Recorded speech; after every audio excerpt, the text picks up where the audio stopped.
Hello super Indians, मेरा नाम है प्रशांत और डीसीयू का स्ट्रक्चर क्या होने वाला है उसका हिंट जेम्स गन ने दे दिया है और इस स्टेटमेंट ने फैंस को कर दिया है एक्साइट। तो क्या है ये अपडेट्स और क्या कुछ नया निकल करके सामने आने वाला है, देखेंगे उसे पूरी एनालिसिस के साथ। तो बिना किसी देरी के चलिए शुरू करते हैं।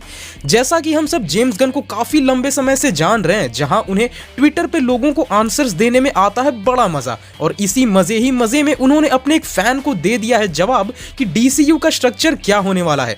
तो एक यूजर ने पूछा था कि क्या आप और भी लाइव एक्शन शोज बनाने वाले हैं डीसी के प्रोटैगनिस्ट पे, जिस पे जेम्स गन ने कह दिया कि जी हां, मैं बिल्कुल बनाने वाला हूं। इसी के साथ साथ जेम्स गन ने आगे कहा कि डीसीयू जो है वो लाइव एक्शन और टीवी शोज का समअप होगा, जिसमें टीवी में उन्होंने एनिमेशन भी लिख डाला। यानी कि भैया हो जाओ तैयार, कॉज अब जो डीसीयू आने वाला है उसमें मूवीज भी होंगी, उसमें टीवी शोज और सीरीज भी होंगी लाइव एक्शन वाली, साथ ही एनिमेटेड शोज और एनिमेटेड सीरीज भी होने वाली हैं। वहीं ये कहीं ना कहीं सही भी है कि ऑफ कोर्स डीसीयू को अब लंबे रेस में दौड़ना है तो कैरेक्टर्स की जरूरत तो पड़ेगी भैया। बट क्या ये फैसला सही है या गलत, इस पे भी लोग कल से बातें करने लगे हैं। तो आओ मैं दिखाता हूं कि इस फैसले को किस तरह सही किया जा सकता है, क्योंकि हम सब तो हैं डीसी के शुभचिंतक, हमें अच्छा ही सोचना पड़ेगा। पॉइंट 1, इंडिया को प्रेफरेंस पे रखना होगा इस बार। तो वार्नर ब्रोस मीडिया को इस बात को तो एकदम कान में डाल लेनी चाहिए कि इंडिया आपका मार्केट है। चाइना जिस तरह बात बात पे मूवीज को बैन कर देती है, उस हिसाब से इंडिया फेवरेबल मार्केट ना सही, बट इंडिया एक इंटेंस और इनसेन फैंडम जरूर देती है। वहीं इंडिया की पॉपुलेशन ऐसी है ना, मतलब कि आपको एक बार में 100-200 मिलियन फैंस आसानी से मिल जाते हैं, और ये ऑफ कोर्स बहुत बड़ा नंबर है। तो डीसीईयू के दौर में जब ये वंडर वुमन को हिंदी तक में डब नहीं करवाए थे, तो इन्हें उस गलती से बाहर आना होगा और इंडिया को पहचानना होगा।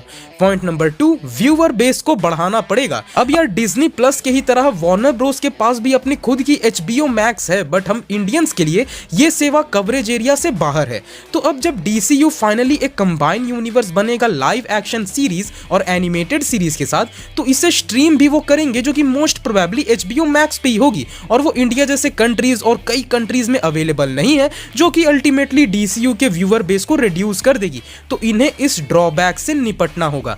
तो ये क्या कर सकते हैं, एचबीओ मैक्स इंडिया में आएगी इसके चांसेस कम ही समझो भैया, बट इनके पास एक तरीका है। इंडिया में डिस्कवरी प्लस अवेलेबल है, तो डीसीयू डिस्कवरी प्लस को इस्तेमाल कर सकता है अपने शोज डिलीवर करने के लिए, जिस तरह एमसीयू ने हॉटस्टार को यूज किया था डिज्नी प्लस बनाने में।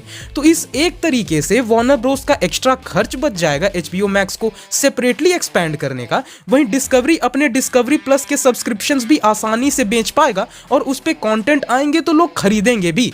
पॉइंट नंबर 3, कास्टिंग के लफड़े सॉल्व हो जाएंगे।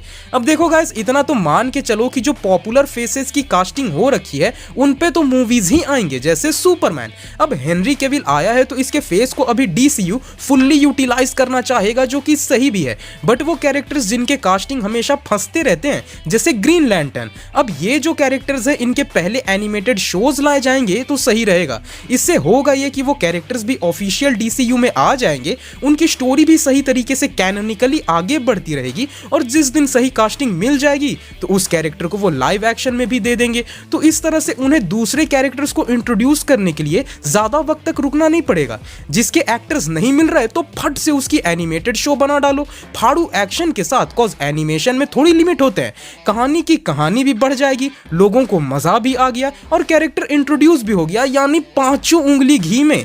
यानी डीसीयू के पास अब काफी सारे रास्ते हैं सेटअप होने के लिए। वहीं ये तो पहले ही क्लियर कर दिया गया था कि डीसीयू अब सीधा अगले 10 साल का प्लान लेके चलेगा, और ये सब किस तरह बिल्डअप किया जाएगा ये तो अब पता चलेगा अगले साल के फ्लैश मूवी में, क्योंकि कहीं ना कहीं वही मूवी हमें हमारे कुछ बड़े सवालों के जवाब भी देगा। वैसे जेम्स गन और डीसीयू के इस नए स्ट्रक्चर के बारे में आप सबका क्या मानना है, कमेंट्स में जरूर बताना। पीस।